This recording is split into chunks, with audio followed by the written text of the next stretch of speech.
주님은 만군의 주님이시며 창조주시며 이 땅을 다스리시며 이 땅을 호령하고 계시며 우리를 그 가운데 은혜로 통치하고 계신 것을 잊지 않길 원합니다. 주님의 은혜가 느껴지게 하여 주시고 그 은혜로 눈물 짓게 하시고 그 은혜 때문에 평안할 수 있도록 우리가 이 땅에서 천국을 맛볼 수 있도록 이 시간 주장하여 주시옵소서. 에레미야와 에레미야 애가를 마치려 합니다.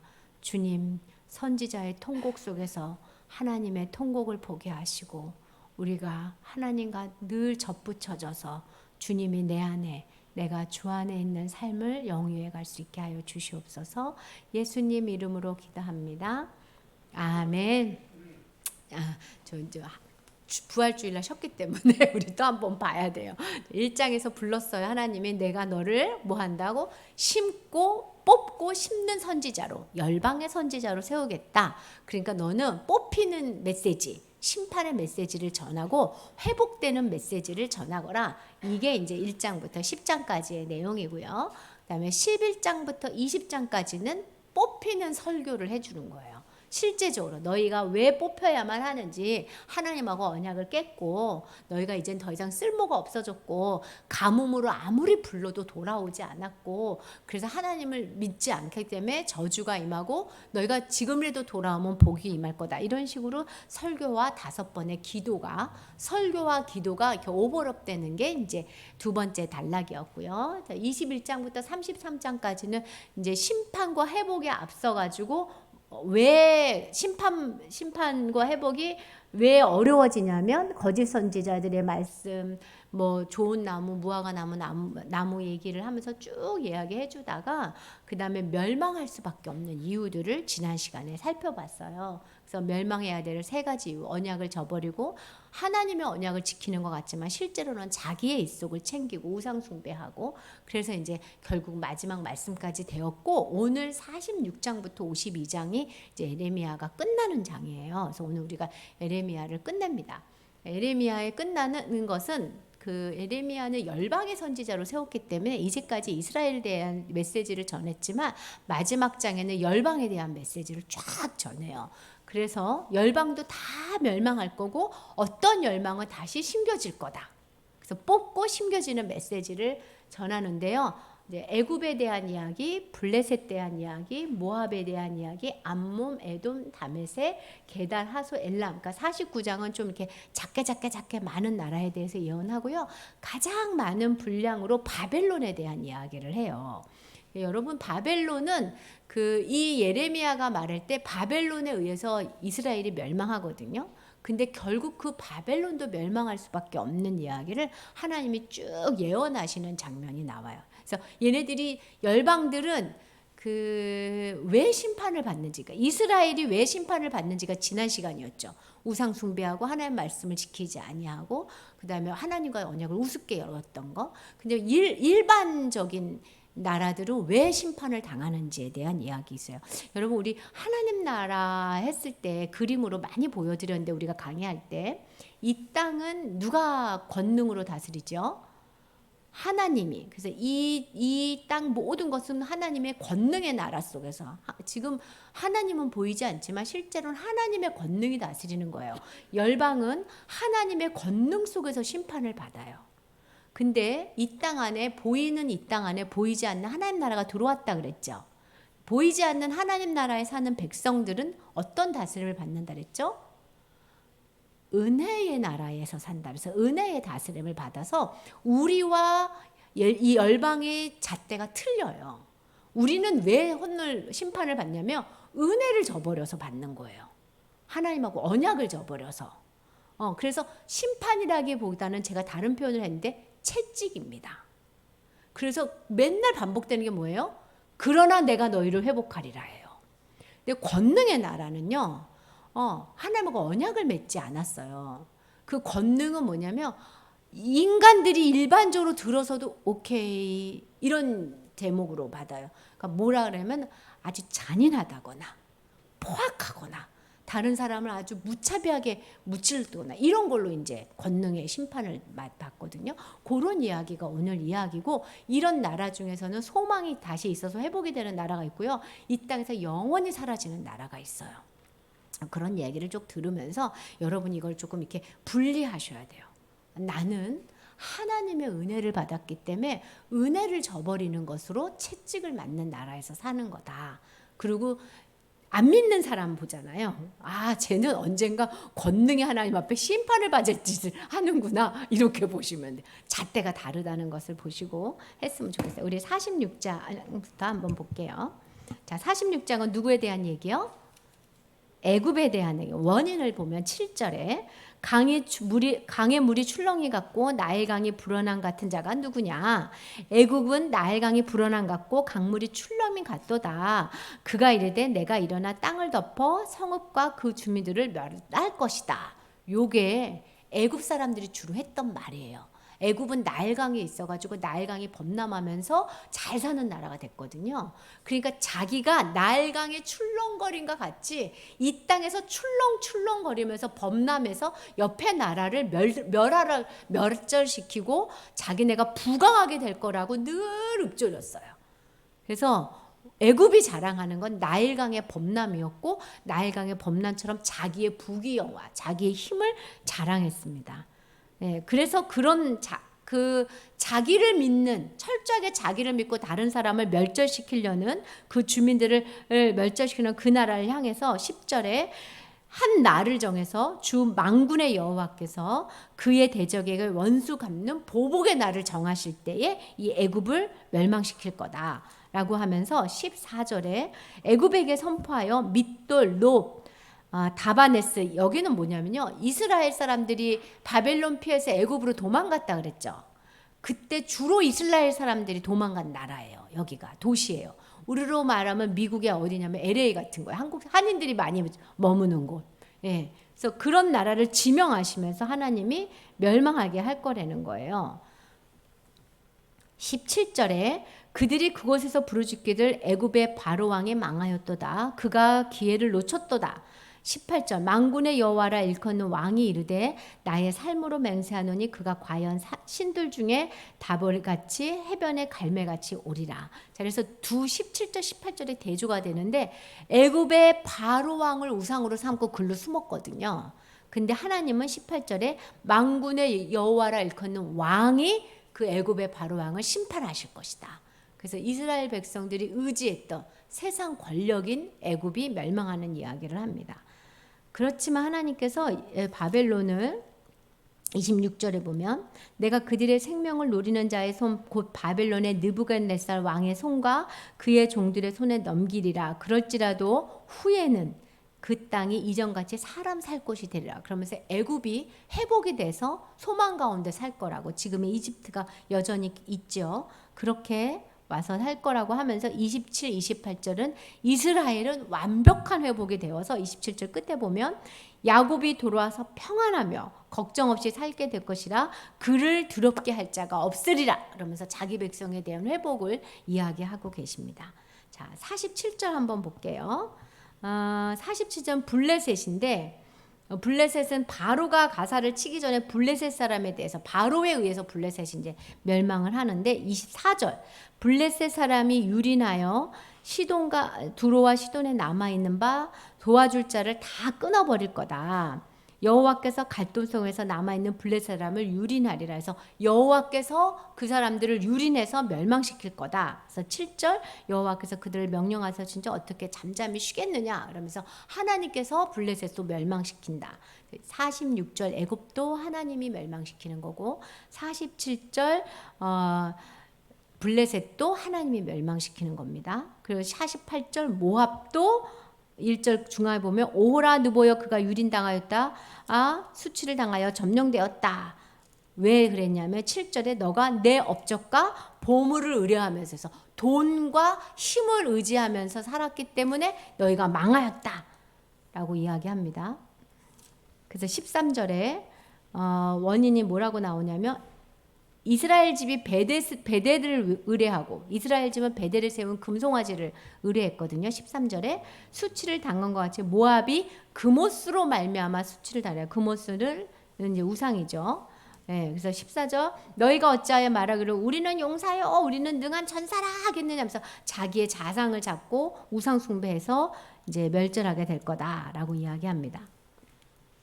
27절에 너가 이스라엘을 조롱하지 않겠느냐 그가 도둑 가운데서 발견되었느냐 너가 그의 말할 때마다 네 머리를 흔들었도다. 29절 우리가 모압의 교만을 들었나니 심히 교만한 곳 그의 자고와 오만과 자랑과 그의 마음에 거만이도다. 그래서 그 모압이 멸망한 이유는 교만이다라고 이야기하세요. 자, 지금 보면 애굽은 자기의 부함을 인하여 멸망했고요. 예.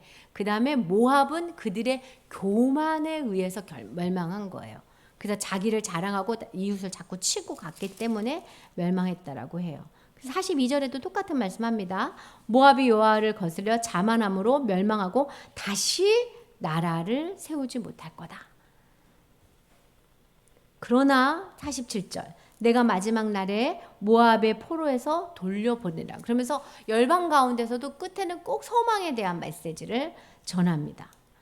그리고 이제 49절에는 암몬부터 시작해가지고 한 6 정도의 나라의 멸망을 이야기하는데 암몬의 멸망을 이렇게 이야기해요. 4절에 중간에 너가 어찌하여 재물을 의뢰하여 말하기를 누가 내게 대적하리오서 재물을 의지했기 때문에 그래서 재물을 제기하면서 누가 나를 대적하냐 하는 교만한 마음을 품었기 때문에 그런데 6절에 보니까 그러나 그 후에 암몬 자손들이 다시 돌아올게 할 거다 하면서 소망 그래서 패턴이 같아요. 어떤 죄를 지었는지 얘기하시지만 끝에는 그래도 돌아오게 할 거다 하는 소망을 얘기해요. 자, 우리 좀 정리해 봅시다. 자, 애굽이 멸망한 이유가 뭐예요? 자기가 뭐 잘 먹고 잘 살 수 있으니까 다른 나라 침략해 간다라고 생각을 했어요. 블레셋 멸망 이유는 잘 나와 있지 않고요. 모압의 멸망 이유는 뭐였어요? 교만이었어요. 교만. 누가 나한테 이렇게 하겠느냐 해서 자기 자신을 의지한 거예요. 그 다음에 이제 이 암몬의 멸망은 재물을 의지했어요. 어찌하여 재물을 의뢰하며 네가 나를 대적하리요. 그래서 지금 하나님이 이방 사람들뿐만 아니라 인간이 의지하고 있는 걸 하나씩 정확하게 이야기하는 거예요. 세상 권세를 가진 바로 그 땅의 최고의 나라였거든요. 그 다음에 재물, 그 다음에 교만. 그래서 그것들과 누가 왕이냐? 내가 왕이다. 하나님은. 니네들이 의지하는 그것들을 왕으로 삼는 그것이 내가 왕으로 삼는 거다라고 이야기를 하고 있습니다. 그래서 지금 계속 열방을 이야기하면서 열방이 의지하고 있는 게 왕이 아니라 하나님이 진짜 왕이심을 이야기하고 있습니다. 그래서 이제 에돔이 멸망하는 이야기를 해요. 에돔의 멸망도 교만입니다. 16절 보면 높은 바위 틈에 살면서 산꼭대기를 점령하며 사는 자여 스스로 두려운 줄로 여김과 나는 두려워할 자지 이렇게 생각하고 네 마음이 교만이 너를 속였도다. 그래서 교만으로 말미암아 멸망한대요. 우리가 이제 여러분 집에 가서 이제 요절을 차근차근 읽어보시면 굉장히 특별한 하나님의 메시지가 있는 게 20절이에요. 그런즉 에돔에 대한 여호와의 의도, 대만 주민에 대하여 결심하신 하나님의 계획. 그래서요 하나님의 심판은 의도와 결심과 계획에 의해서 성취되는 겁니다. 그래서요 한 번 죄를 짓는다고 심판하지 않아요. 하나님이 보시고 정확한 계획에 의해서 어느 정도 분량이 차야 되고요. 그리고 하나님의 정확한 의도에 의해서 하나님의 결심에 의해서 온 세계를 뒤집어 엎는 그런 심판이 있을 거라는 거예요. 여러분 세계사 보면 양육 강식에 의해서 나라가 멸망했다고 우리가 배워요. 그래서 우리는요 잠재적으로 약하면 당한다라는 생각이 있어요.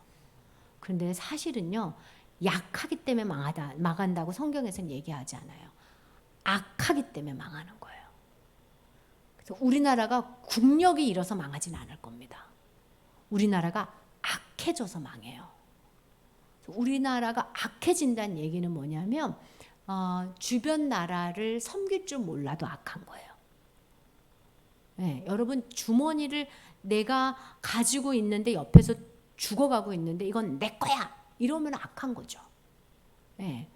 그래서 빈민에 대한 생각이나 북한에 대한 생각이나 어려운 나라에 대한 생각을 우리나라가 안 하면요, 우리나라 악한 거예요. 지금 우리나라 굉장히 잘 사는 나라입니다. 근데 그 잘 사는 나라의 수도에 살고 있어요. 전세에 살든 원세에 살든 상관이 없어요. 수도 경기권에 우리가 살고 있다는 건 세계적으로 봤을 때 우리가 10% 안에 있는 부자예요. 삼시세끼 밥을 못 먹는 게 30에서 40%예요. 전 세계적으로. 여러분 지금 우리랑 살아서 옆 사람이 막 그냥 좋은 거 끌고 넓은 집 타고 다니고 이래서 우리가 지금 실감을 하지 않아요. 그래서 아프리카에 가봐야 되고요. 그래서 터키 같은 데 가봐야 돼요. 그래서 산정구로 들어가야 되고 우리가 봐야 돼요. 그래서 저는 그래요. 우리나라가 선하기를 원해요. 그래서 요즘 기도하면서 생각하는 게 뭐냐면 우리가 개인적인 이기적인 신앙에서 뿐만 아니라 교회도 이기적인 교회가 될 수 있어요. 내 교회만 생각하면 이기적인 교회예요. 우리 교회가 지역사회와 우리 교회가 이 나라에 대한 생각을 가지고 기도하지 않으면 이기적인 교회예요. 여러분 교회를 위해서 기도할 때 우리 나라가 선한 나라가 되게 해달라고 기도하셔야 돼요. 다 안 믿어도 선할 수 있어요. 우리나라로 인하여 일본과 북한이 행복해져야 돼. 전 그렇게 생각을 해요. 그렇게 기도라도 했으면 좋겠어요. 여러분의 그 물질과 여러분의 마음이 늘 어떻게 하면 베풀 수 있을까 여기에 생각을 해야 여러분 절대로 가난해서 비극적이고 불행하지 않아요. 약해서 넘어지는 거 아니에요. 악해서 불행하고 넘어집니다. 악한 끝이 있어요. 악한 끝이. 그래서 지금 하나님이 열방을 향해서 맡은 너네가 약하다고 그래서 바벨론한테 멸망했다고 무슨 소리야? 내가 바벨론을 들어서 너네들의 악함을 심판하는 중이야. 의도했고 계획했고 결심으로. 어떤 한 말이에요. 예수님이 명언을 하셨죠. 머리카락 하나도 그냥 뽑힌 바 되지 않고 참새와 이런 것도 다 그냥 되지 않는다고. 여러분 우리는 하나님의 보호 속에 있어서 걱정하지 않으셔도 됩니다. 제가 걱정이 많아서 여러분한테 자꾸 이렇게 말해요. 제가 보기보다 쫄보거든요. 목사님하고 나하고 앉아서 우리 보기보다 쫄보야. 막 이래. 그래서 우리가 믿음이 클 수 있어요. 쫄보들은 믿음을 키워야지 살 수 있기 때문에. 알았죠? 쫄보들 화이팅. 다 알아요. 누가 쫄보인지. 자, 그 다음에 이제 23절 보면 다메섹. 이게 아람이죠. 여러분 기억나세요? 다메섹에 가서 외친 선지자가 누구죠? 요나. 요나가 외쳐서 그 다메섹이 회개했잖아요. 그리고 나서요 회개해서 다시 악해져서 결국 멸망하는 나라가 되는 거예요. 그래서 사실은 예수님 말고는 인간의 회개로는 이렇게 구원받을 길이 없어요. 그래서 다시 악해지고 또 게달과 하솔 이야기를 좀 해주시고요. 알람까지 얘기해요. 그래서 여러 나라의 심판의 원인을 저희가 생각하면 이제 교만, 힘과 재물을 유지하고 권력을 유지하는 거, 폭력을 행사하는 거. 그런데 여러분 이제 이 멸망의 나라를 보면요, 줄치시면서 읽으셔야 될 단어가 여호와의 말씀이니라예요. 엄청 많이 강조하고 있어요. 반복되고 있어요. 하나님의 말씀에 의해서 심판받는 거예요. 그래서 하나님의 말씀. 그래서 39절을 보면 소망을 늘 주거든요. 마르레 이르러 내가 엘람의 포로들을 돌아가게 하리라 여호와의 말씀이니라. 그래서 여러분 읽을 때 하나님의 말씀이라는 것을 가지고 읽으시기 바라요. 그래서 하나님의 말씀이 어떻게 떨어지느냐를 여러분 삶의 중심으로 두시기 바랍니다. 저도 그럴게요. 자, 50장부터 51장은 굉장히 장수도 긴데 바벨론에 대한 이야기를 해요. 여러분 이 바벨론은 신학적으로 굉장히 의미가 있는 나라예요. 자, 계시록에 악한 나라의 대명사로 바벨론을 이야기를 해요. 그래서 이 지금 여기서 말하는 바벨론은 중의적인 의미가 있어요. 당시 바벨론을 이야기도 하고요. 이후로 바벨론처럼 세력이 센데 하나님한테 대적하는 나라들을 다 바벨론이라고 이야기해요. 성경에서. 이해를 하셔야 신약까지 이해가 돼요. 그래서 지금 이 바벨론의 멸망 50장부터 51장 또 이사야에도 멸망이 얘기인데 이 이야기가 계시록에서도 바벨론이 어쩌고 해요. 그 나라를 지금 제가 생각할 때는 뭐 그게 미국이다, 뭐 그게 이스라엘이다, 막 어떤 사람들은 그러는데 그게 아니고 어떻게 생각하냐면 하나님을 대적하기 위해서 뭉친 모든 세력들은 바벨론이에요. 그들이 뭉치면. 그래서 이 바벨론이 어떻게 멸망할 거냐라는 것이 되어지는데 이제 첫 번째로는 뭐냐면 당시 바벨론의 포로로 끌려가라고 에레미야가 외쳤어요. 그렇기 때문에 바벨론 첩자라는 오해를 받았거든요. 그럼에도 불구하고 바벨론이 멸망할 거라는 것을 예레미야가 이야기하는 그런 의미가 있고요. 그리고 바벨론한테 이런 바벨론을 어떻게 너희들이 대처하고 살아야 되는지 얘기하고 있고요. 두 번째 의미는 뭐냐면 현재 바벨론에 서서 우리도 살고 있어요. 우리도 지금 바벨론 나라에서 살고 있거든요. 이 바벨론 나라에 사는 약속의 민족을 어떻게 살라고 이야기하는지 보셔야 돼요. 그래야 50장부터 51장이 여러분한테 의미가 있는 장입니다. 이해되시죠? 자, 그 바벨론은 어떻게 할 거냐면 심판할 거예요. 2절. 너희는 너희 가운데 전파하라 공파하라 깃발을 세우라 순금의시 공파하여 이르라. 바벨론이 함락되고 벨이 수치를 당할 때 벨은 바벨론 왕이거든요. 그래서 언젠가는 악한 나라가 함락되고 그거를 주모했던 사람들은 다 멸망합니다. 3절에 이는 한 나라가 북쪽에서 나와서 실제 바벨론이 어느 나라에 망하냐면요. 페르시아의 공격에 의해서 메데 바사 연합군인 페르시아의 공격에 의해서 망하거든요. 그게 북쪽에 있었어요. 그래서 북쪽에서 나와서 말씀하실 건데 그렇게 멸망할 때 4절 5절이 중요해요. 여호와의 말씀일인데 그날 그때에 그렇게 심판하고 멸망할 때에 이스라엘 자손이 돌아오며 유다 자손도 함께 돌아오며 그들이 울면서 그 길을 가며 그의 여호와 하나님께 구하면서 그들이 그 얼굴을 시온을 향하여 그 길을 물으며 말하기를 너희는 오라 잊을 수 없는 영원한 언약으로 여호와와 연합하라 라고 우리가 울며 외친다는 거예요. 그러니까 이게 1차적으로는 바벨론 포로에서 귀환하는 1차 귀환자, 2차 귀환자들을 향한 말이지만 중의적으로 우리도 마지막 심판할 때 우리가 막 울면서 하나님께 얼굴을 돌리면서 하나님 이 길이 맞죠? 하나님 이 길로 가는 게 맞죠? 하면서 하나님과 연합하려고 몸부림친다는 거예요. 이스라엘들은. 그러니까 지금 우리는 바벨론에 살고 있어요. 여러분 우리가 어떻게 산대요? 울면서 구원의 길을 걷는다는 거예요. 울면서. 여러분 울면서 걷지 않으세요? 저는 뭐 크게 핍박을 받아야 우는 줄 알았는데요. 아니 그냥 집에서 밥하고 애들 돌보고 교회 사역하고 며느리 노릇하고 이런 게 다 너무 벅차. 직장에서 그냥 사는 게 벅차.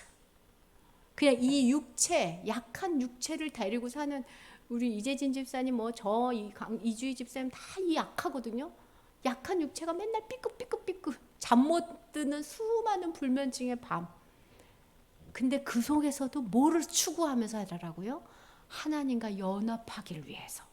하나님께 자꾸 이 길을 물으며 지금 내가 가는 거 맞죠 하나님? 그 울며 시온을 향해서 돌아오는 자를 여호와가 구원해 내신다는 거예요. 어느 날에 그날 그때에. 그리고 실제로 지금도 구원이 임하고 있어 우리 안에.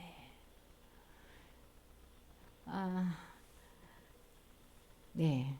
저는 아주 요즘 아버님이 아파가지고 힘에 벅찬 간병을 하고 있는데 간병을 힘에 벅차게 하니까 은혜가 왔어요. 뭐가 왔냐면 힘에 벅차니까 하나님 앞에 말씀을 봐도 집중이 안 돼서 막 흔들려요. 흔들리니까 제 속에 숨어있던 죄가 막 드러나요. 내가 이래야만 해? 꼭 이렇게까지 해야 돼? 막 이러면서 여러분 다 감 오시죠? 친정에는 쑥 나가는데 시댁에는 뭐 이런 어떤 미면 나는 내가 그런 줄 몰랐어요. 내 속에 그런 악한 생각이 있는 줄 몰랐어요. 이렇게 이기적인 난 줄 몰랐어요. 어려우면 드러나는 거예요. 그러니까 그렇게 드러났으니까 뭐 해야 돼요? 그런 나를 보는 게 괴로우니까 기도해요. 기도해도 자꾸 죄를 또 짓고 또 져요. 그러니까 어떻게 해요? 그 다음에 예수님 앞에 또 가서 오늘 하나님이 말씀을 통해서 네가 나한테 돌아와야 된다. 얼마나 충격적이었는지 몰라요. 내가 여호와 하나님의 부활과 십자가를 얼마나 이번 주에 묵상했는가. 좀 은혜도 크고 눈물도 많고 여러분 많이 우시고 많이 예수님께 갑시다. 예. 오늘 본문도 그 얘기하는 거예요. 그래서 뭐라고 하냐면 8절에 너희는 바벨론 가운데서 도망해야 돼. 바벨론에서 적응하고 살면 안 된다. 갈대아 사람 땅에서 나와. 왜? 바벨론이 망하니까. 갈대아 사람이 바벨론이거든요. 양떼 앞서 나가는 순념소와 같이, 양떼의 문 있잖아요. 문을 탁 열어주면 양떼는 순념소하고 같이 살아야 돼요. 안 그러면 지네들끼리 뭉쳐서 죽거든요. 문을 열어주면 순념소가 뛰쳐나와요. 그렇게 뛰쳐나오는 것 같이 너희들도 첫 번째로 바벨론의 심판이 임했을 때 뛰쳐나올 수 있도록 바벨론에 동화되어 살지 마라. 여러분, 심판이 임해도요, 바벨론에 동화되면 못 나옵니다. 임한지도 몰라요. 딱 알고 탁 튀어나오라는 거야. 늘 경계하고 동화되지 마라. 그러니 우리가 얼마나 힘들어요. 전이가 이렇게 옆에 있는 사람한테 잘 오염되는데, 죄가. 근데 그거를 경계하면서 늘 하나님의 구원으로 뛰쳐나갈 생각을 하며 살아야 되니까 깨어 있으라는 거예요. 성령 충만은요, 감정 충만이 아니라요, 지정의의 충만이에요. 예, 의지까지 충만해지는 거예요. 하나님께 갈. 예. 그러면서 하나님이 15절에 그가 항복하겠고 그 요새는 무너졌고 그 성벽은 허물어지고 이는 여호와께서 그가 행한 대로 그에게 보복할 거다. 마지막 날 반드시 그들이 행한 대로 보복하고 심판할 것이니까. 그래서 18절 끝에 보면 내가 아스르 왕의 벌한 것 같이 바벨론 왕과 그 땅을 벌할 거니까 그때에 20절 그때에 이스라엘은 죄악을 찾을지라도 없겠고 유다는 죄는 찾을지라도 찾아내지 못하니 이는 내가 남긴 자를 용서할 거다. 너희 죄는 다 내가 잊어버릴 거야. 그래서 우리는 은혜로 우리 죄를 감추시고 베푸시고 권능의 나라에 있는 자들은 행한 대로 보응받는 심판이 올 거랍니다. 여러분, 은혜 나라에 있는 거 얼마나 감사해요.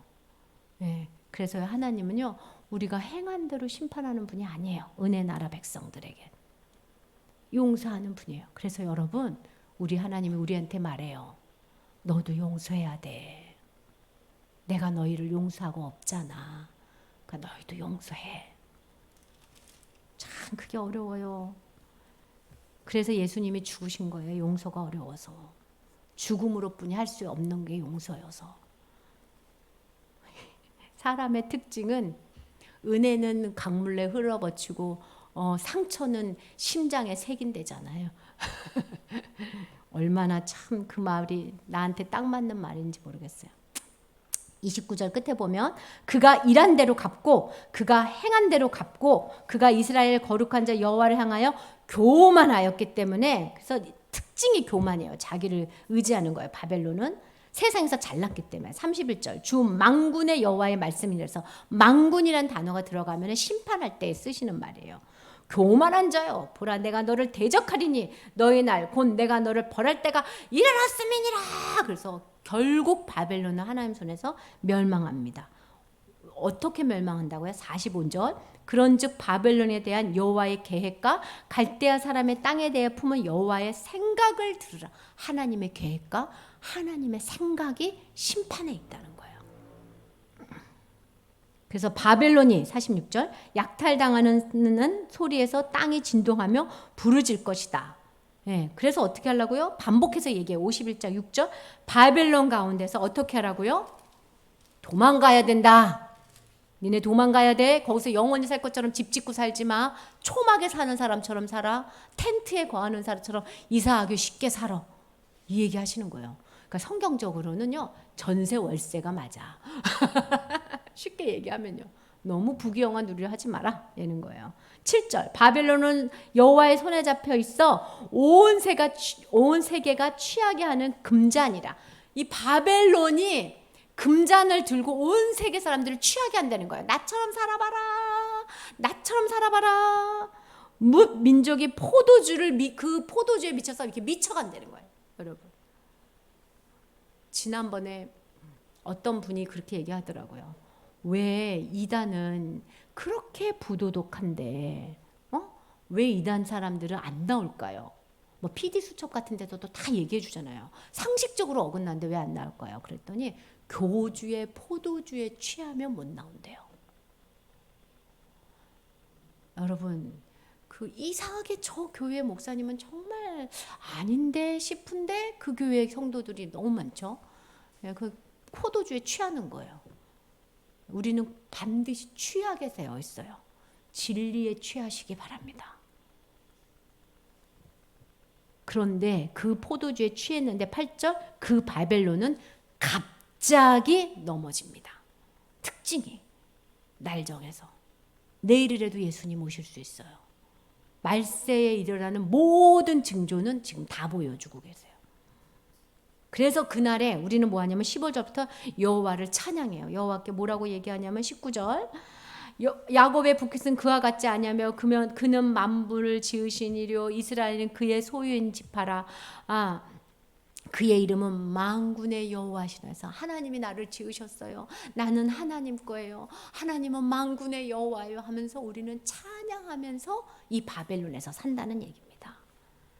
그리고 나서 이제 바벨론은 다 이제 황무지가 되고 나올 거예요. 45절 보니까 나의 백성아 너희 중에서 나와 각기 여호와의 진노를 피하라. 바벨론에게 동화되면 여호와의 진노에 피할 수 없습니다. 이렇게 바벨론에 대한 얘기를 길게 이제 해요. 여러분 집에 가서 읽으면 되는데 요거를 누구한테 적어주냐면 59절에 보면 누가 하냐면 네리야의 아들 스라야가 그의 왕과 함께 바벨론으로 포로로 끌려갑니다. 스라야는 누구냐면 바룩의 형제예요. 여러분 바룩 아시죠? 이 예레미야 대피란 사람. 그 사람이 뭐로 끌려가냐면 병창감으로 끌려가요. 높은 자 위에 있었던 거예요. 높은 자. 병창감을 끌어가는데 그때 60절을 보면 예레미야가 바벨론에 닥친 모든 재난, 곧 바벨론에 대해서 기록한 이 모든 말씀을 한 책에 기록하고 여기 보세요. 이 바벨론에 대한 50장 51절부터 한 것보다 이 전에 붙어 있는 걸 다 한 책에 기록해요. 그래서 61절 스라랴에게 말하기를 너는 바벨론에 이르려면 이 말씀을 읽어주라는 거예요. 포로된 사람, 끌려왔던 1차, 2차, 3차로 끌려간 그 사람들에게 스라랴에 가서 읽어줘라. 이 땅은 이렇게 멸망할 거다. 그러니까 바벨론에서 나오라 할 때 나와라 이렇게. 그러면서 63절 너는 이 책을 다 읽은 뒤에 책을 돌에 메어서 유브라 강 속에다가 확 던지라는 거예요. 던지면서 뭐라고 말하냐면 바벨론이 나의 재난 때문에 이같이 몰락하여 다시 일어서지 못하리니 그들이 피폐하리라 하라. 이거 그러면서 예레미야 말씀이 딱 끝나는다는 얘기예요. 그래서 바벨론이 유브라데 강에 떨어진다. 여러분 계시록에 보면요. 큰 천사가 바벨론을 바다에 던진다라는 표현이 있어요. 그게 계시록 18장 21절이거든요. 집에 가서 한번 찾아보세요. 18장 21절에 큰 천사가 바벨론을 강물에 떨어뜨린다는 얘기가 있어요. 여러분 그 언젠가 하나님을 대들었던 악한 사람들, 하나님을 모르고 지었던 수많은 악한 사람들을 떼거리로 하나님이 들어서 바다에 던지고 심판하는 날이 옵니다.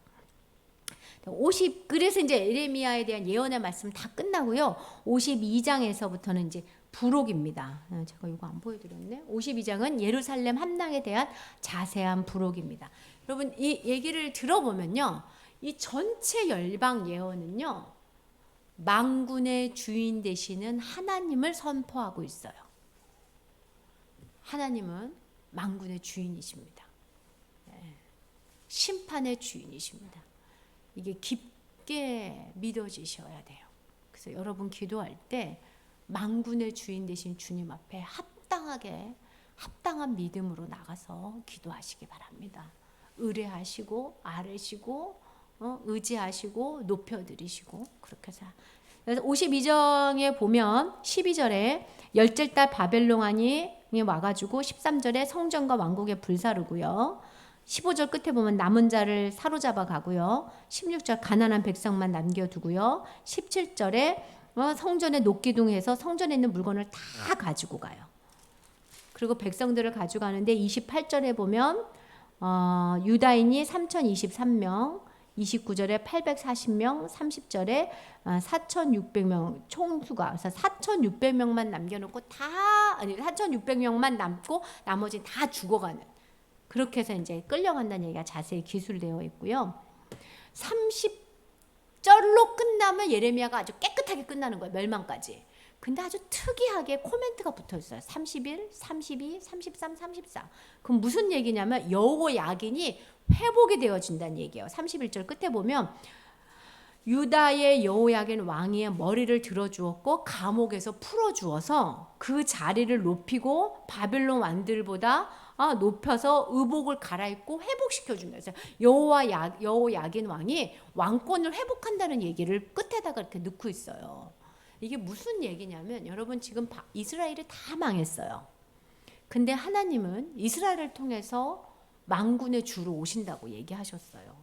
다윗의 씨를 주신다고, 여호와의 싹을 주시겠다고. 그런데 이스라엘이 다 망했거든요. 다윗의 씨가 다 죽었어요. 근데 다윗의 씨를 살리는 거예요. 여호야긴을. 그래서 이 말씀이 있는 거예요. 여호와의 싹이 여호야긴 왕을 통하여 다시 한번 죽지 않고 살아나는 거. 그래서 다 죽는 것 같아도요. 하나님을 믿는 사람은 싹이 나서 일어나요. 그러니까 너무 불안해하지 마세요. 저는 가끔 그래요. 우리가 자녀를 기르거나 제가 성도를 대할 때 보면 저러다 큰일 나는데 저러다가 큰일 나는데 더 하나님하고 멀어지면 안 되는데 더 멀어지면 안 되는데 이렇게 염려가 돼도 결국은 뭐 할 거냐면 하나님이 매를 때려서라도 여호와의 싹을 키워내세요. 염려는 안 하는데 바라기는 그렇게 모진 매를 받는 걸 원치 않아요. 그래서 제가 하나님 웬만하면 이렇게까지 하지 말고 돌아오게 해주세요. 하나님 말씀에서 또 벗어나지 않게 해주세요.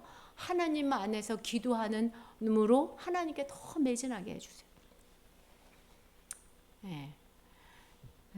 저는 그런 생각을 해요. 우리 애들에게 하나님이 각양각색 모양으로 나타나시고 우리에게 나타나시는데 바라는 건 딱 하나예요.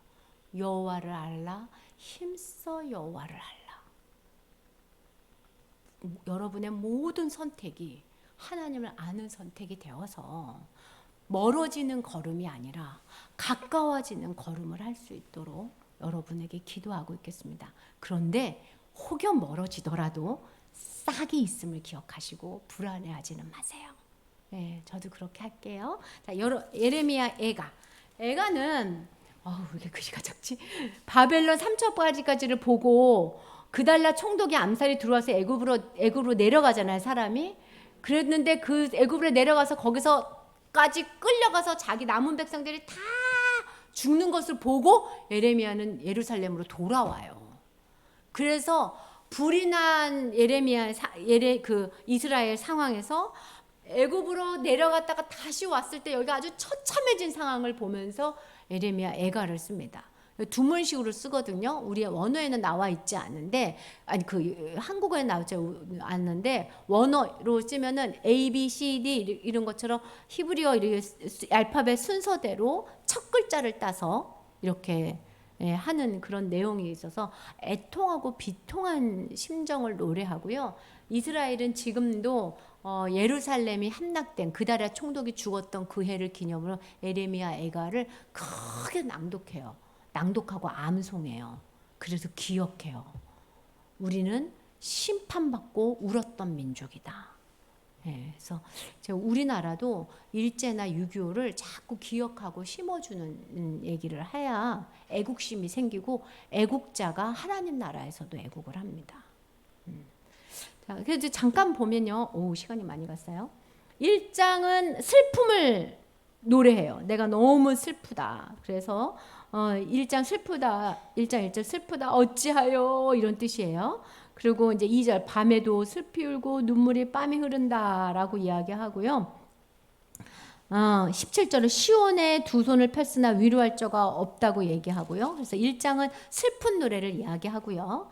제가 좀 빨리 갈게요. 2장은요. 하나님의 진노와 심판이 얼마나 무서운지를 노래해요. 하나님의 진노와 심판이 무서움을 2장 2절 보면 주께서 야곱의 모든 거처들을 삼키시고 국률이 여기지 아니하시고 3절 맹렬한 진노로 이스라엘의 뿔에 흩으시고 5절 여호와께서 원수같이 예루살렘을 대하시고 6절 초막을 동산에처럼 헐어버리시며 절기를 폐하려 버리시고 7절 자기 제단을 버리시고 성소를 미워하시므로 심판합니다.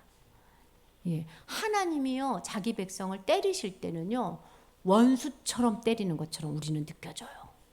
무섭게 때리십니다. 예. 그 제가 어렸을 때 우리 애들 혼낼 때 엄마한테 맞는 게 나아. 아빠는 더 힘이 세. 아빠한테 맞는 게 나아. 하나님의 매는 진짜 무서워. 내가 이러면서 길렀거든요. 그래서 경외하는 거는요, 무서워야 돼요. 하나님이 너무 만만하면 안 돼요. 하나님은 사랑과 매를 같이 가지고 계신 분이에요. 그래서 이게 지금 원수처럼 우리를 때리세요. 때릴 때는 원수를 대하는 것처럼.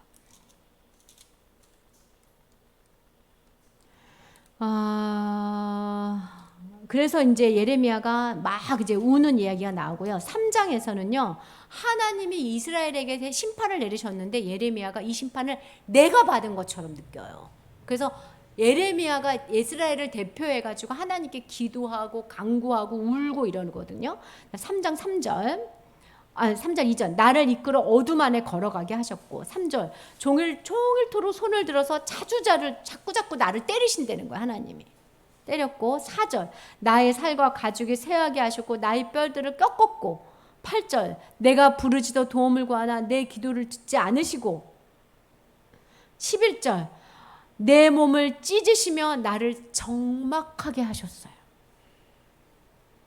여러분, 이렇게 느껴질 때가 있죠. 그때의 예레미야가 어떻게 하나님께 나가는지가 3장에 아주 잘 써 있어서 우리도 이렇게 느껴질 때 어떻게 하나님께 나가야 되냐면 19절. 내 고초와 재난 곧 쑥과 담직을 기억하소서. 내 마음이 그것을 기억하고 내가 낙심이 되오나 이것을 내가 내 마음에 담아두었으니 그것이 오히려 나의 소망입니다. 하나님, 내가 이 쓴 것을 내가 온전히 기억하겠습니다. 그렇지만 이 기억하는 게 내 소망이 될 거라는 거예요. 왜요? 22절. 여호와의 인자와 긍휼이 무궁하심으로 우리가 진멸된 것은 아니기 때문이에요. 아무리 주님이 원수같이 대해도 우리가 진멸되지는 않는다는 거예요. 하나님의 인자하심 때문에. 하나님의 인자하심은 아침마다 새롭고 주의 성실하심이 크기 때문에 24절. 내 심령이 이르기를 여호와는 나의 기업이시다. 그러므로 내가 그를 바라리다. 절망 가운데에서도 하나님의 인자를 붙잡고 하나님을 바라는 기도를 올립니다. 여러분, 이게 믿는 자의 특징이에요. 자, 보세요. 참 믿음과 거짓 믿음의 분명한 차이는요, 인생의 위기와 어려움과 매맞는 것, 그리고 하나님이 없는 것처럼 내가 두들겨 맞을 때 진짜 믿음은 하나님의 인자를 부둥켜 안고 매맞으면서 하나님께 와요. 울면서. 거짓 믿으면 이런 하나님이라면 안 믿어 하고 돌아가요. 그래서 인생에서 채찍이 필요해요. 참과 거짓을 나누느라고. 지금 하나님, 이 예레미야가 절망의 위기 속에서 여호와의 인자를 잡고 바지끄댕이를 잡고 여호와는 인자하십니다 라고 외치는 거예요. 그러면서 뭐라고 얘기하냐면 26절. 사람이 여호와의 구원을 바라고 잠잠히 기다림이 좋도다. 조용히 있으라는 거예요. 그냥 맞으라는 거예요. 네, 조용히 있어요. 그리고 젊었을 때 명예를 얻는 것이 좋고 혼자 앉아서 잠잠할 것은 주께서 이것을 메워줬다는 거예요. 하나님이 나한테 쥐어준 짐이라는 거예요. 그대의 입을 땅에 티끌어지라. 이 입을 땅에 티끌이라는 거는 회개의 기도를 하겠다는 거예요. 굴복하겠다는 거예요. 혹시 소망이 있을 거라는 거예요. 하나님께서 그렇게 하는 자에게, 자기를 치는 자에게 뺨을 돌려대며 치욕으로 베풀지어다. 여기 때리면 여기도 같이 대라는 거. 그래, 나는 맞아도 싸다. 그냥. 이는 주께서 영원하도록 버리지 아니할 것임이며 그가 비록 근심하게 하시나 그의 풍부한 인자하심에 따라 긍휼히 여길 것이다. 주께서 인생으로 고생하게 하시며 근심하게 하심은 본심이 아닙니다. 이거 잡고 일어나라는 겁니다. 여러분, 의인은요, 맞을 때 내 죄를 알아서 맞으려고 해요. 예, 악인은요, 하나님을 떠난 자의 특징은 내가 이렇게까지 잘못했어? 그게 에스겔에서 나타나잖아요. 포로로 끌려간 자들이 우리가 무슨 잘못했길래 이렇게까지 해야 되냐 이러고 덤비잖아요. 이게 특징이에요. 여러분, 맞을 때 억울해요. 사람은요, 자기가 잘못한 걸 잘 잊어버려요. 인정하기 싫어요. 그래서요, 맞을 때 과하게 맞는다라고 느껴져요. 그럼 맞아보면 좀 알아요. 과하게 때리는 것 같아요. 내가 뭘 이렇게까지 잘못했나. 근데요, 예레미야는 이스라엘 전체의 죄를 자기 죄로 잡고 하나님께 회개합니다. 그래서 40절에 우리가 스스로 우리 행위를 조사하고 하나님께 돌아가자. 자, 내가 뭐가 잘못됐는지 기도하면서 조사하라는 거예요. 우리의 마음과 손을 아울러 하늘에 계신 하나님을 향해서 손을 들자. 그렇게 돈을 들고 나서 기도하면서 뭐라고 하냐면 48절 내 딸 백성의 파멸로 말미암아 내 눈에는 눈물이 시내처럼 흐른다. 내 눈엔 흐르는 눈물이 그치지 않고 쉬지 않는다. 여호와께서 하늘에서 살피시고 돌아보실 때까지 내가 운다. 이렇게 얘기하는 거예요. 여러분, 예레미야가 공동체를 향해서 끊임없이 기도하는 게 보이십니까? 이게 신자의 태도예요. 이기적인 신자는 자기만을 위해서 울어요. 자기 자식만을 위해서 기도해요. 신자는요, 교회와 세계를 위해서 기도하는 거예요. 그렇게 기도하셔서 기도를 넓히시기 바래요. 그리고 공동체를 세우는 자가 진짜 하나님 나라를 생각하고 하나님의 백성입니다. 네. 우리 교회가요, 너무 많이 구제하고 선교하고 막 다 퍼져서 우리가 운영이 될 수 없을 정도까지 돼서 없어지면 그게 하나님께 영광이에요. 이런 얘기를 해도 되는지 모르지만 장로님, 우리 요즘 마이너스 재정이거든요. 장로님이 다 퍼주고 없어지면 문 닫는데요. 할렐루야, 거기를 목표로 뛰어갑시다. 우리 이러고 있거든요. 그럴 수 있는 믿음이 있으면 좋겠어요, 진짜. 정말로 나라와 공동체와 가난한 자를 위해서 손을 자꾸 펼칠 수 있는 그런 우리가 되기를 소원합니다.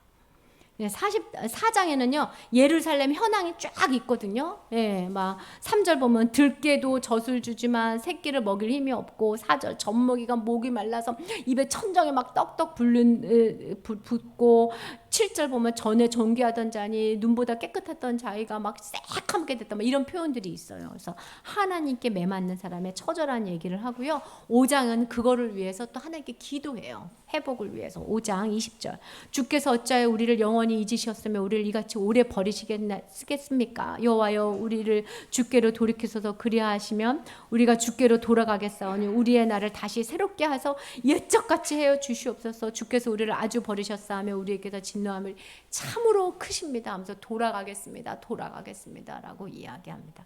여러분, 그 우리나라 여행을 다니실 때 주로 뭐를 보시면 좋겠냐면, 그 하나님을 믿고 나라의 독립을 위해서 애썼던 선인들을 쫓아다니시면 아주 은혜가 돼요. 선인들이 뿌린 피와 기도로 이 나라가 세워졌습니다. 우리의 지금 먹고 입는 것이 하나님의 은혜고 선인들이 하나님을 향해서 손을 들고 기도했던 제목이에요. 자주 독립을 주십시오. 믿음의 자유를 주십시오. 네.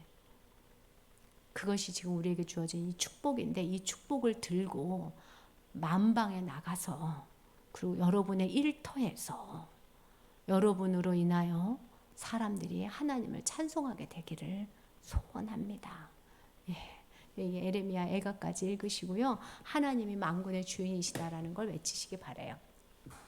네, 시간이 부족해가지고 이게 이번 주 묵상인데, 요한복음 4장 16절에서 26절 한번 펴볼게요. 요한복음 4장 16절에서 20절. 제가 본문을 잠깐 설명해 드릴 테니까 한번 펴보세요.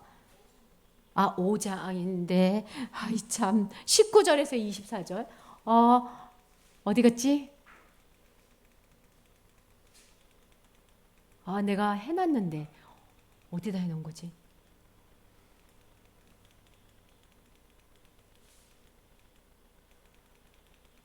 어머나, 어디 갔지?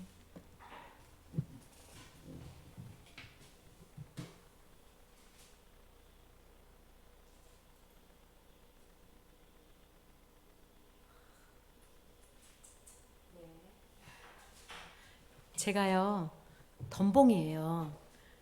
저장을 했는데 분명히 저장을 했는데 저장 안 됐나 봐요. 그냥 설명해 드릴게요. 아, 이거 보고 하셔야 훨씬 편한데. 자, 한번 읽어 보겠습니다. 5장 19에서 29절. 아, 아까워라. 저장을 엄청 열심히 했는데. 네.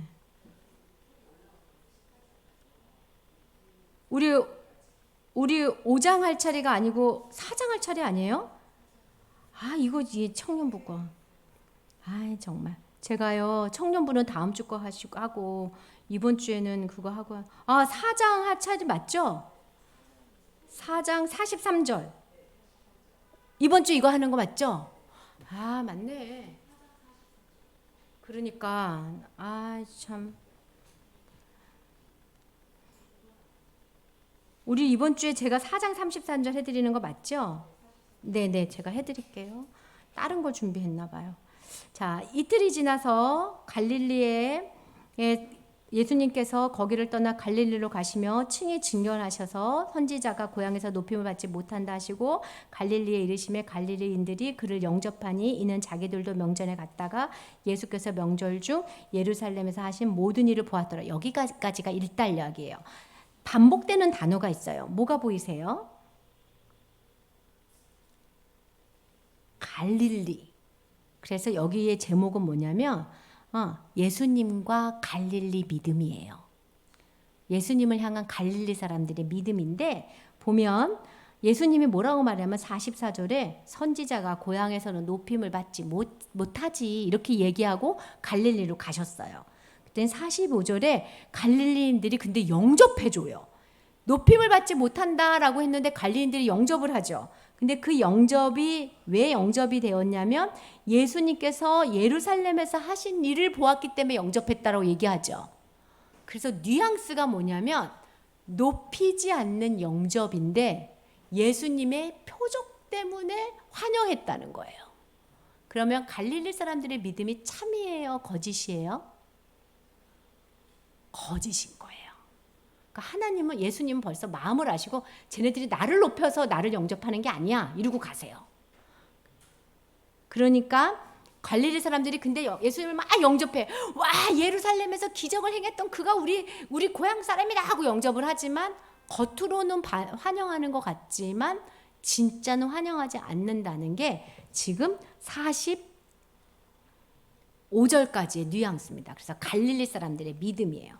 그런데 46절부터 54절까지는 누구의 믿음이 나오냐면 자, 예수님께서 다시 갈릴리 가나에서 물과 포도주를 만드는 곳인데 누가 나타나면 왕의 신하가 있어 그의 아들이 가버나움에서 병들었어요. 그래서 아들이 아파가지고 막 예수님께서 갈릴리 오신다니까 청에서 왔거든요. 그래서 40절 끝에 보면 내 아들의 병을 고쳐주소서 하니 그가 거기서 죽게 되었기 때문이에요.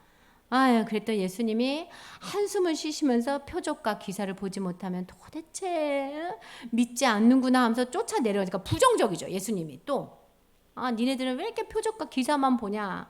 부정적이죠.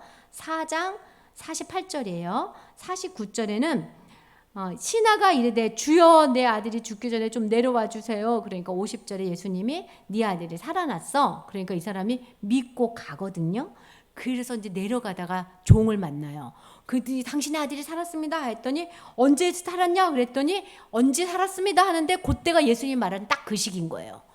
예수님이 고쳐줬구나 라고 얘기하고 나서 53절 그 아버지가 예수께서 내 아들이 살아있다고 말씀하신 그때인 줄 알고 자기와 온 집안 사람이 다 믿어요. 그러니까 지금 두 번째 믿음이 나왔는데 그게 누구죠? 왕의 신하의 아들의 믿음이 나온 거예요. 그래서 그것이 갈릴리로 온 두 번째 표적이다라는 이야기가 오늘 본문의 메시지입니다. 자, 여러분 왕의 신하 집안 사람들이 믿는 믿음은 지금 성경에서 참 믿음이라고 이야기해요. 갈릴리 사람들의 믿음은 거짓이라고 얘기하는 거예요. 첫 번째 기적은 물이 포도주 된 거예요. 그때 누가 참 믿음이냐면 제자들만 참 믿음이었어요. 지금 두 번째 왕의 신하 아들이 고쳐지는 믿음인데 요거는 누가 참 믿음이냐면 왕의 신하 집안 사람들이 믿는 거예요. 자, 다 표적과 이적을 보는데 대조가 이루어지는 거예요. 갈릴리 사람들은 거짓, 왕의 신하 아들은 진짜. 어디에서 이런 차이가 벌어질까요? 제가 지난주에 청년부 애들한테 하면서 참 믿음과 거짓 믿음의 차이를 찾아봐라 그러니까 애들이 본문을 아무리 봐도 못 찾은 거예요. 그래서 없대 본문에. 그래서 성경은 참 믿음과 거짓 믿음이 무엇 때문에 차이가 나는지는 한 번도 설명하고 있잖아요. 전체 성경에. 딱 하나를 설명해줘요. 오직 성령의 역사다. 여러분, 내가 참 믿음을 갖고 내가 거짓 믿음을 갖는 건 성령의 손 안에 있는 거예요. 근데 참 믿음의 특징은 수없이 많이 말해줘요. 특징은. 그래서 내 믿음이 참인지 거짓인지는 알 수 있게 해줘요. 근데 내 믿음이 거짓이라고 느껴지면 어떻게 해야 돼요? 내가 갈릴리 사람처럼 표적과 기적을 통해서 하나님을 높일 생각을 하지 않고 뭔가 얻을 생각으로 영접하지 않았나. 여러분 있잖아요. 인간관계도 이렇습니다. 인간관계도 어떤 사람은 그 존재와 관계를 맺고 싶어 해요. 어떤 친구는 나랑 관계를 맺어서 내 친구가 돼요. 이게 진짜 관계예요. 하나님하고도 그래요. 하나님과 관계를 맺고 싶어 하는 사람은 진짜 믿음이에요. 근데 어떤 사람은 야, 그 사람 대단하다. 친하게 지내야 되겠다. 그 사람에 대한 뭔가의 기대로 관계를 맺는 사람은요, 언젠가 반드시 배신해요. 여러분, 교회 생활도 그렇습니다. 오늘 제가 설교를 하고 있는데 교회 생활도 여러분 주변 사람하고 관계를 가지십니까? 기대를 가지십니까? 제가 여러분하고 관계를 갖기 원해요. 제가 교인들에게 기대를 하면 우리는 깨질 거예요. 여러분 배우자에게 하고 관계를 가지십니까? 기대를 가지십니까? 참 믿음을 가진 사람은요, 인간관계가 다 바뀌어요. 내가 관계를 가지리라. 저는 그래서 사실은 누가 교회를 옮기고 싶어요라고 이야기하면요, 제일 먼저 기도하는 게 그 선택이 그에게 진짜 좋은지를 기도해요. 우리 교회를 떠나서 그 교회 가는 게 그한테 좋으면 기꺼이 보내줘야 된다고 저는 믿어요. 그래서 사실은 그 기도하는 시간이 오래되기 때문에 성도들이 오해도 하고 섭섭도 할 수 있어요. 내비두니까. 근데 저는 그런 교육자 되고 싶어요. 성도가 정말로 중요한 교회인 걸 알아요. 여러분 하나하나가 교회예요. 만약에 우리 성도들이 우리 교회에 안 있고 다른 교회에 가서 더 신앙생활 잘할 수 있을 거라고 여겨지면 내비둬요. 우리 교회에 있는 게 더 나쁘다라고 생각하면 안 잡아요. 근데 그걸 말로 다 못하니까 평소에 이렇게 뿌리는 거예요. 나의 생각을 여러분 알고 계시라고. 그래서 기도를 하다가 최소한 한 3, 4주는 해야 돼요. 저도 제 욕심도 봐야 되고 그 사람의 상황도 해야 되고 이해도 해야 되고 하나님 앞에서 생각해야 돼요. 그러다가 아니다라고 생각하면 이제 전화를 해서 남아라 이래요. 그리고 뿌리치고 가면 어쩔 수 없어요. 그런데 그러다가 가도 그만이고 남아도 그만이겠다 싶으면 그냥 솔직하게 이야기해요. 선택하신 대로 하시라고. 가야 되겠다라고 생각하면 아무 말도 안 하고 있어요. 이게 이제 저의 태도예요. 제가 이렇게 이해해드렸어요. 여러분 하나님도요 우리를 그렇게 해요. 우리랑 관계를 맺으면서 아니다라고 생각할 땐 때리세요. 괜찮겠다 싶으면 자유롭게 놔두세요. 예. 가는 게 좋겠다 싶으면 인도하세요. 하나님은 철저하게 우리랑 관계를 맺는 분이에요. 여러분 하나님하고 관계 맺으시기 바래요. 이 두 믿음을 비교하시면서 똑같은 사건에 다른 반응을 보시면서 여러분은 사람을 어떻게 대하는지 하나님을 어떻게 대하는지 돌아보시기 바랍니다. 제가 기도하고 마칠게요. 하나님 감사합니다. 긴 시간 주의 말씀으로 우리를 가르쳐 주셔서 감사합니다. 주님, 날마다 주님 닮게 하여 주세요.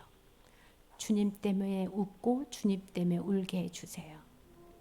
주의 나라를 위해서 내 마음이 뜨겁게 해주세요.